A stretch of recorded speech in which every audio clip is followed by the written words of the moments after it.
अपने सुख दुखों के हम स्वयं उत्तरदायी हैं। अध्यात्म पथ पर चलने के लिए हमें यह पाठ सीखना ही पड़ेगा कि हमारे सुख दुख हमारे अपने कर्मों के ही परिणाम है। यह एक कटु सत्य है जो हमारी समझ में बड़ी कठिनाई से आता है और हमारा अज्ञान इसका मूल कारण है। सबसे बड़ा भ्रम जो हमारे मन में दृढ़ हो गया है वह यह कि हम सब एक दूसरे से अलग हैं, एक से नहीं हैं। हम सबके स्वभाव, गुण, शक्तियाँ, सामर्थ्य भिन्न भिन्न होने से यह अलग होने का भाव और अधिक पुष्ट हो जाता है। मानव का आध्यात्मिक विकास एक सहज स्वाभाविक प्रक्रिया है, ठीक वैसे ही जैसे कि मानव का शारीरिक विकास एक नवजात शिशु स्वाभाविक रूप से प्रकृति के नियमों के अनुसार अपने आप बढ़ता रहता है। उसकी शारीरिक मानसिक शक्तियाँ समय के साथ विकसित होती जाती हैं। सब व्यक्तियों का समान रूप से विकास होता है। इस कारण हम यह नहीं सोचते कि एक युवा एक किशोर से ज़्यादा अच्छा है या एक किशोर एक छोटे बच्चे से ज़्यादा अच्छा है, क्योंकि हम जानते हैं हम सभी शिशु, किशोर, तरुण और युवा अवस्थाओं से गुजरते हैं। सबके अंदर पूर्ण युवा होने के बीज व क्षमता है। यदि आत्मिक विकास की प्रक्रिया को भी हम इसी प्रकार समझें कि प्रत्येक आत्मा शैशव, किशोर, तरुण, युवा अवस्थाओं से गुजरता हुआ पूर्णता को प्राप्त होता है, केवल समय का अंतर है। जो आज अबोध है अगले जन्मों में अधिक बुद्धिमान व अच्छा व्यक्ति बनेगा और निरंतर प्रगति करेगा। सब मानवों की नियति भविष्य एक ही है, पूर्णत्व प्राप्त करना। जब हम एक ही मार्ग पर चल रहे हैं, कोई आगे कोई पीछे, आगे चलने वालों का कर्तव्य है कि पीछे चलने वालों की सहायता करना। ठीक हमारे भौतिक जीवन की घटनाएं इतनी महत्वपूर्ण नहीं जितना कि हम समझते हैं। वास्तविक महत्व की बात यह है कि हर घटना से हम क्या सीखते हैं। यदि हम उस ज्ञान को आत्मसात कर लेते हैं तो उस प्रकार की घटनाओं से हम मुक्त हो जाएंगे।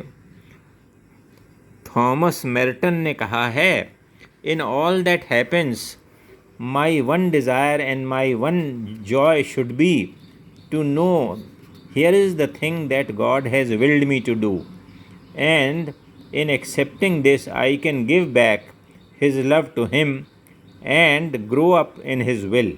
अच्छा, आत्मज्ञानियों का कहना है कि मानव जीवन की प्रत्येक घटना अनायास नहीं घटती। उसके पीछे कुछ गूढ़ तत्व दिया रहता है जिसे समझकर हम लाभान्वित हो सकते हैं। HPB ने कहा है, no one is your enemy, no one is your friend, all alike are your teachers.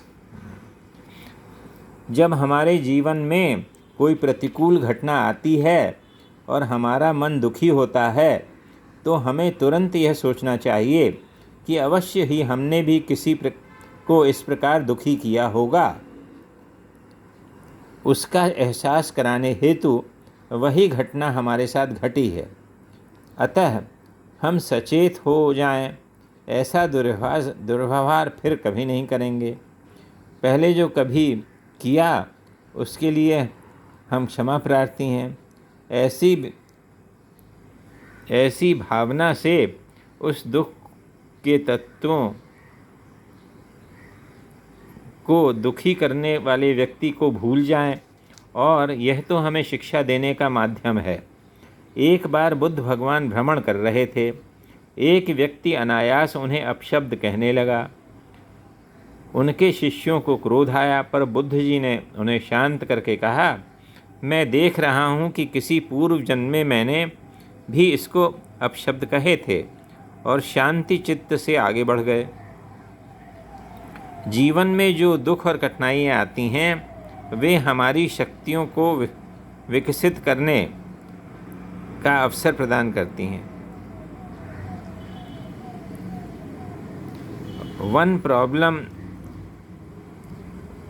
Our problems are blessing in disguise. यदि हमारा दृष्टिकोण उचित रहे और हम अपने मन में यह दृढ़ निश्चय रखें कि कोई अगले व्यक्ति हमें कष्ट नहीं पहुंचा सकता यदि हम में कोई खोट या दोष नहीं है, तो हर घटना जनित कष्ट को धैर्यपूर्वक, शांतिपूर्वक, बिना किसी के प्रति दुर्भाव रखते हुए सहन की पूर्व क्षमता हमारे अंदर विकसित होती है। भगवान बुद्ध का एक अन्य उदाहरण महत्वपूर्ण है। एक बार भिक्षु समझाए के साथ एक ऐसे स्थान पर पहुँचे जहाँ के निवासी भगवान बुद्ध की निद्रा व भर्त्सना कर रहे थे। जब भिक्षुओं का मन विचलित होने लगा तो भगवान बुद्ध ने सबको संबोधित करते हुए कहा, देने वाले का अधिकार है कि वह किसी को जो चाहे वह दे, पर लेने वाले का अधिकार है कि वह उस वस्तु को स्वीकार करे या न करे। यदि वह स्वीकार नहीं करता है तो वह वस्तु देने वाले के पास ही रह जाती है। मैंने उन लोगों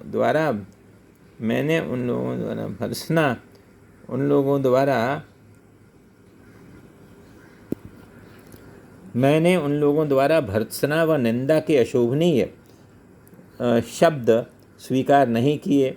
मैं उनसे प्रभावित नहीं हुआ हूँ, अतः वे शब्द उन्हीं के पास रहेंगे। मैं उनके कार्यों को क्षमा करता हूँ। जब कोई हमारी निंदा करे, हम एक बड़ी उपयोगी सीख ले सकते हैं। जब कोई हमारी निंदा करे या किसी प्रकार का दुर्व्यवहार करे तो हम उसे अस्वीकार कर दें, हृदय में उसे स्थान न दें, उससे क्षुब्ध या विचलित न हों और यह विचार करें कि ऐसा व्यक्ति अपने स्वभाव के अनुसार कार्य कर रहा है, वह दया का पात्र है।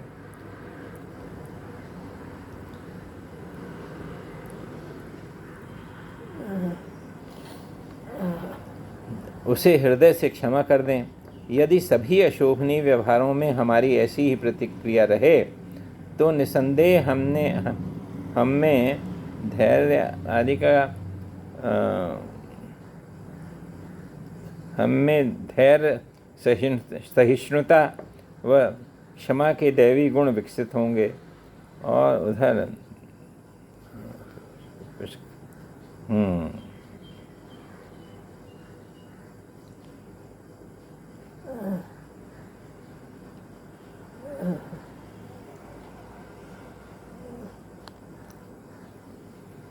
समझ में नहीं आ रहा। नहीं, ठीक है।